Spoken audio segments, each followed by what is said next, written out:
লোকসভা নির্বাচনকে সামনে রেখে প্রচার এক প্রস্ত সেরে নিচ্ছেন মুখ্যমন্ত্রী ডক্টর মানিক সাহা। শনিবার মুখ্যমন্ত্রী 46 নম্বর সুরমা কেন্দ্রে এক বিশিষ্ট নাগরিকদের সভায় যোগ দেন। শান্তিরবাজার কমিউনিটি হলে অনুষ্ঠিত হয়েছে এই মত বিনিময় সভা। সেখানে উপস্থিত ছিলেন বিধায়ক স্বপ্না দাস পাল, মণ্ডল সভাপতি সন্তোষ দাস, জেলার ভারপ্রাপ্ত সভাপতি অনাদি সরকার। সেখানে মুখ্যমন্ত্রী কয়েকজন প্রবীণ নাগরিকের সাথে মত বিনিময় করেন। মত বিনিময় সভায় বক্তব্য রাখতে গিয়ে মুখ্যমন্ত্রী ডক্টর মানিক সাহা বলেন, দেশের এবং রাজ্য সরকার সবকা সাথ সবকা বিকাশ এই নীতি নিয়ে কাজ করে চলেছে। সমাজের সকল অংশের মানুষ যাতে সরকারের উন্নয়নের সুযোগ পেতে পারে, এই লক্ষ্যকে সামনে রেখেই কাজ করে যাচ্ছে সরকার। এই ক্ষেত্রে সরকারের কাজে কিছু ভুল ত্রুটি যাতে না হয়, এর জন্যই সমাজের বিশিষ্ট নাগরিকদের সঙ্গে আলোচনা করেছেন মুখ্যমন্ত্রী। কাজের কোথাও যদি ভুল ভ্রান্তি থাকে তাহলে বিশিষ্টজনদের পরামর্শ নিয়ে কাজ করবে সরকার।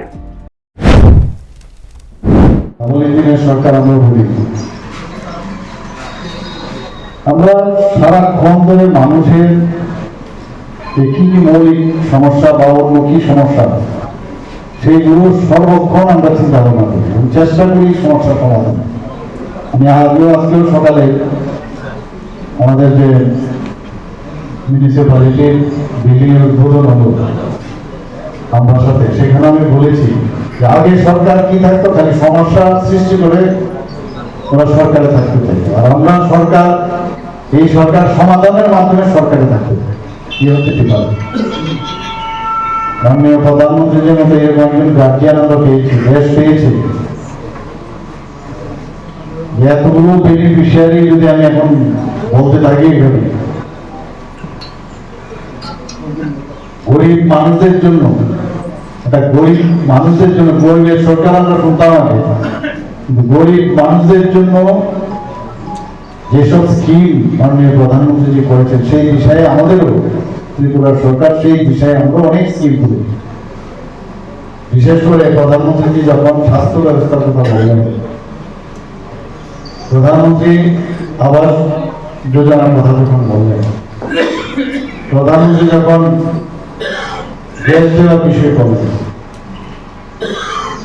প্রধানমন্ত্রী যখন বললেন যে না আমি সমস্ত যারা মা বোনেরা আছেন তাদেরকে আমরা টয়লেট দেব, সেই বিষয়গুলো আছে। প্রধানমন্ত্রী কিষাণ সম্মান নিধি থেকে আরম্ভ করে, প্রধানমন্ত্রী আরোগ্য যোজনা থেকে আরম্ভ করে একটা কথা বললে শেষ হবে না, আপনারা সবাই জানেন যে শেষ নেই। প্রধানমন্ত্রী যে আরোগ্য যোজনা, জন আরোগ্য যোজনায় আমাদের টার্গেট ছিল প্রায় ত্রিপুরায় যে প্রায় 13.5 লক্ষ লোকের, যে ক্রাইটেরিয়া অনুসারে আমাদের 100%। এরপর মুখ্যমন্ত্রী চলে আসেন মহাবীর পঞ্চায়েতে। সেখানে ডোর টু ডোর জনসংযোগ করেন। সেখানে উপস্থিত ছিলেন বিধায়ক Manoj Kanti Deb. Bureau report, news prime Tripura.